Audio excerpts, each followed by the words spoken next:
Thiruvananthapuram Neyyattinkara Muttakkad KSRTC bus നിയന്ത്രണം വിട്ട് തടി ലോറിയുടെ പിറകിലിടിച്ചു. ബസ്സിലുണ്ടായിരുന്ന സ്കൂൾ വിദ്യാർത്ഥികളടക്കം 10 പേർക്ക് പരിക്കേറ്റു. ദൃശ്യങ്ങളിലേക്ക്.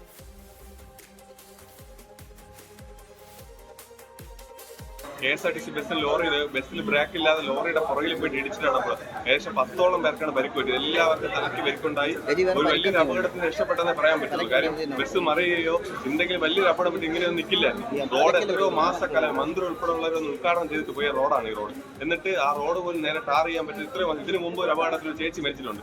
നിരന്തരമായി അപകടം നടക്കുന്ന റോഡാണ് ഈ കിളിയോളം മൂലം മാമ്പഴക്കുള്ള റോഡ്.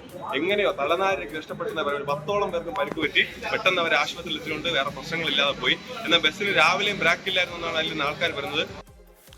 മേഘന മുരളി നൽകും കൂടുതൽ വിവരങ്ങൾ. മേഘന, ഈ അപകടം ഉണ്ടായി, അതിൽ പരിക്കിയിട്ടുണ്ട് പലർക്കും. അവരുടെ ആരോഗ്യനില എന്താണെന്ന് അറിയണം. മാത്രമല്ല, ഇപ്പോൾ നമ്മളോട് പ്രതികരിച്ച ആ നാട്ടുകാരൻ പറയുന്നത് ഒരുപാട് അപകടങ്ങൾ ആ മേഖലയിൽ ഉണ്ടാകുന്നു, ആ റോട്ടിൽ ഉണ്ടാകുന്നു എന്നുള്ളതാണ്. പരാതി ഒരുപാട് തവണ നൽകിയിട്ടും അതിലൊന്നും ഒരു ഇടപെടൽ ഉണ്ടാകുന്നില്ല എന്നും പറയുന്നു.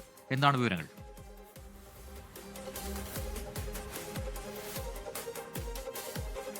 നെയ്യാറ്റിൻകരയിൽ നിന്ന് മാമ്പഴക്കര വഴി കാരക്കോണത്തേക്ക് പോകുന്ന KSRTC ബസ്സാണ് ഇന്ന് വൈകുന്നേരത്തോടുകൂടി നിയന്ത്രണം വിടുകയും അപകടമുണ്ടാവുകയും ചെയ്തിട്ടുള്ളത്.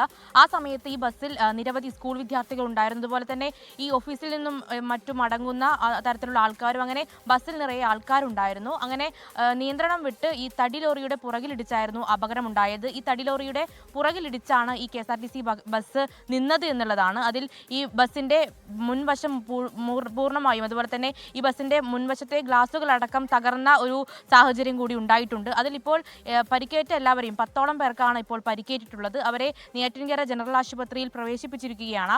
പരിക്ക് ഗുരുതരമല്ല എന്നുള്ളതാണ് മനസ്സിലാക്കുന്നത്. അതിൽ പ്രധാനമായും ഇപ്പോൾ ഈ നാട്ടുകാരൻ സംസാരിച്ചതുപോലെ തന്നെ അതിലൊരു പ്രശ്നമായി പറയുന്നത് ഈ മാമ്പഴക്കര ഭാഗം എന്ന് പറയുന്നത് എപ്പോഴും അപകടങ്ങൾ ഉണ്ടാകുന്ന ഒരു സ്ഥലമാണ്. കൂടാതെ ഈ റോഡിന്റെ അവസ്ഥ ശോചനീയമാണ്. ഈ റോഡ് പണിയടക്കം കഴിഞ്ഞ കുറച്ച് കാലം മാത്രമേ പൂർത്തിയായിട്ടുള്ളൂ.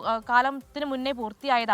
പക്ഷേ അതിലൊരു വീണ്ടും റോഡ് പൊട്ടിപ്പൊളിഞ്ഞു എന്നുള്ളൊരു പരാതി നാട്ടുകാർ ഉന്നയിക്കുന്നുണ്ട്. കൂടാതെ എന്താണ് ഈ അപകടത്തിന് കാരണം? ഇതിൽ ബസ്സിന്റെ നിയന്ത്രണം പോയി എന്നറിയുന്നു. അതിൽ ബ്രേക്ക് നഷ്ടപ്പെട്ടിട്ടാണോ എന്നടക്കമുള്ള കാര്യങ്ങളും പരിശോധിക്കേണ്ടതുണ്ട്. എന്തായാലും അത് ബ്രേക്ക് നഷ്ടപ്പെട്ടിട്ടാണ് എന്നുള്ളതാണ് നമുക്ക് പ്രാഥമികമായി ലഭിക്കുന്ന വിവരം. 10ഓളം പേർക്കാണ് ഇപ്പോൾ അപകടം ഉണ്ടായിട്ടുള്ളത്. അതിൽ നാട്ടുകാർ വലിയ പ്രതിഷേധത്തിലാണ്. റോഡിന്റെ അടക്കം അവസ്ഥ ശോചനീയമാണെന്ന് നാട്ടുകാർ പറയുന്നുണ്ട്. മേഘന മുരളിയാണ് വിശദാംശങ്ങൾ നൽകിയത്.